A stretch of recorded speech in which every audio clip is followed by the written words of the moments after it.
Mga amiga, magandang araw sa inyong lahat at samahan nyo kung kayo na po make up ng gold. Tuwang-tuwa nga ako nung tumawag sa akin yung kapatid ko dahil ang chismis ay pwede ko na daw makuha yung gold. By the way, yung gold na to ay galing sa kanyang salary loan. At imbis na cash nga at ito, gold ang kanyang makukuha. Nung una natatakot siya baka daw hindi niya mabayaran, pero ang sabi ko, go lang, investment yan. I'm here at your back.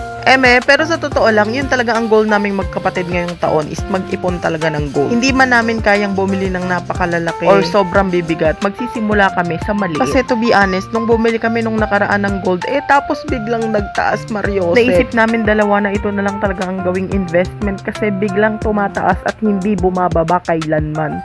Sana all. Pero hindi, maichismis ko lang din sa inyo. Dati din kasi akong reseller ng gold. At kahit papano naman, may alam naman tayo pagdating dito. Tapos mas lalo lang lumakas ang loob ko dahil syempre yung kapatid ko nagtatrabaho dito sa pawn shop. And well try na din siya pagdating sa mga ganitong bagay. Kaya kung ikaw gusto mo ng gold, sige, willing naman ako magbenta. Disclaimer nga lang guys ha, wala akong kaugnayan sa pawn shop nila. Kahit yung kapatid ko, wala. Literal na nagtatanong lang talaga ako sa kanya kung kailan ang sale or kung may pa-promo ba sa pawn shop nila. And this is my first time na i-flex sa inyo yung kaganapan sa buhay namin sa pag-google. At bukod nga sa pawn shop nila, nagtatanong na rin ako sa iba pang mga pawn shop about sa gold. Kung kailan ang pa-promo o meron bang mga discount. Dati kasi ang binibilhan ko talaga is online. Pero aminin man natin o hindi, sobrang mahal, especially yung mga brand new. Pero sa ngayon, focus muna ako sa subasta kasi ganun din naman. At ito na nga guys, nagkita na nga kami ng kapatid ko. Syempre, tuwan-tuwa kami pareho. By the way, yung akin nga pala is Bulgari. Yung kanya,